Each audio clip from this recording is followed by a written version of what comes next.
God showed me one night when I came into the hotel room after I had testified. I was crying, first of all, because of the shame. God said, I allowed you to go through that. First of all, not that it was my will for you, but you chose this man over my will. And now I go all over the world and I tell people all the time, if God speaks, listen first. Ask questions later. Because if you listen to the voice of the Lord, you won't have to deal with what I've dealt with. Welcome back to It's All About Him. Today's topic, we're actually going to talk about how to know the voice of God. So the reason why I wanted to do this topic is because I believe, even as believers, we probably still struggle in knowing how do you know when it's God speaking versus the devil versus me. So this is kind of what I wanted to talk about.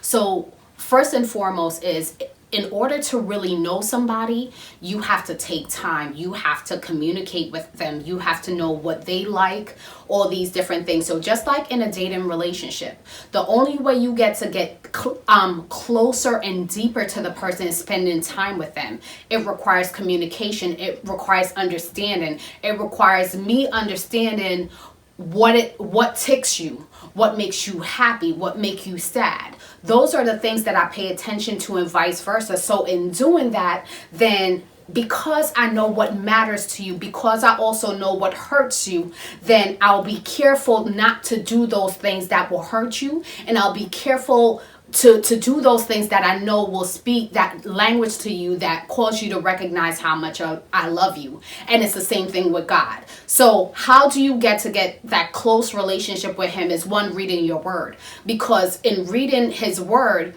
that's when you know what his thoughts are. That's what you know what concerns him. That's when you know what matters to him. How can you know what matters to him if you don't talk to him? It's the same thing if I'm in a relationship with someone. How will I know if I'm hurting their feelings, if I'm doing something that upsets them, if I'm doing something that they like, if I never spend time with them, if I never get to have that sit down and say, hey babe, what really matters to you? What really hurts you, so I know how to proceed. It's the same thing with the things of God. The easiest thing that I've learned is that what we kind of do in the natural is the same thing that transpires into the supernatural as it comes to the things of God. So I recognize it's not that deep and hard. What you would do with someone else, even with a parent, with a child, all your children are not the same. You cannot treat your children all the same.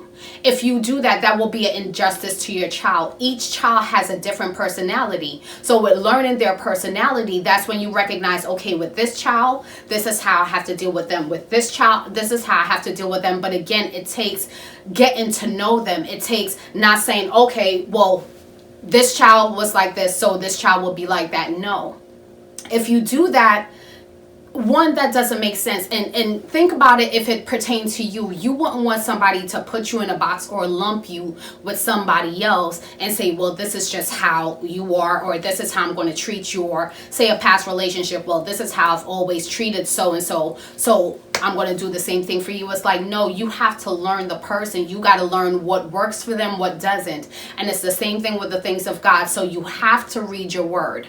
You have to pray. Prayer is communication. At times it's well, what am I supposed to say? And I tell people it's kind of, again, like you're talking to someone that you're in a relationship with. Whether it's a parent, whether it's a child, whether it's a coworker, a friend. You don't go to a friend and say, okay, what are we going to talk about today? You just start talking. That happens because you have that relationship. When you're in a relationship with your significant other, you don't be No, there is a relationship. What happens, that may happen in the beginning when you don't really know the person, but after you guys have filled each other out, after you recognize, okay, we're on the same mindset and all of that, then when you guys communicate, it's so easy. So it's the same thing with prayer when it comes to God. The more time you spend with him is the more that when it then comes time to talk to him, it's so easy to do. And then the next thing to know is that you aren't without help. When you accepted Jesus Christ into your life, you were given the Holy Spirit. The Holy Spirit guides you. He protects you. He gives you instructions. He's the one that we say, oh, my conscience this, or I had this, like somebody said something in my ear, like where you may hear, don't go down that block. You know what? Take this route. Don't do this. And it could seem like, oh, this random thought, but that random thought is the Holy Spirit. We may call it whatever you want to call it, but that's how he speaks. He will be the one that will tell you to do things that may not make sense. Like he may say to you, say you have a job in front of you, and he may end up saying, nope, don't take that job, but he'll tell you to take a less paying job. In the natural, that makes no sense. No sense whatsoever. But you know why that will be God? Because the devil will never tell you to take a job that pays less. He ain't going to do that.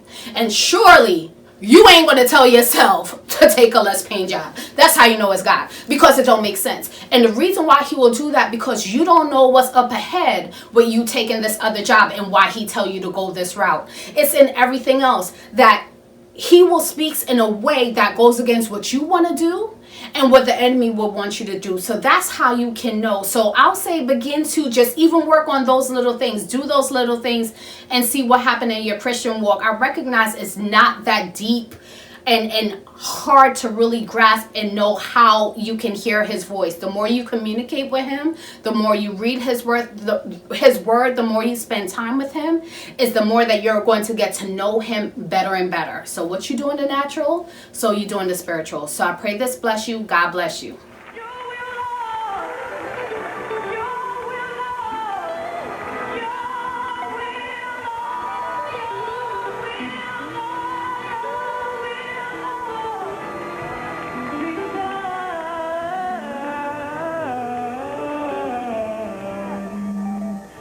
In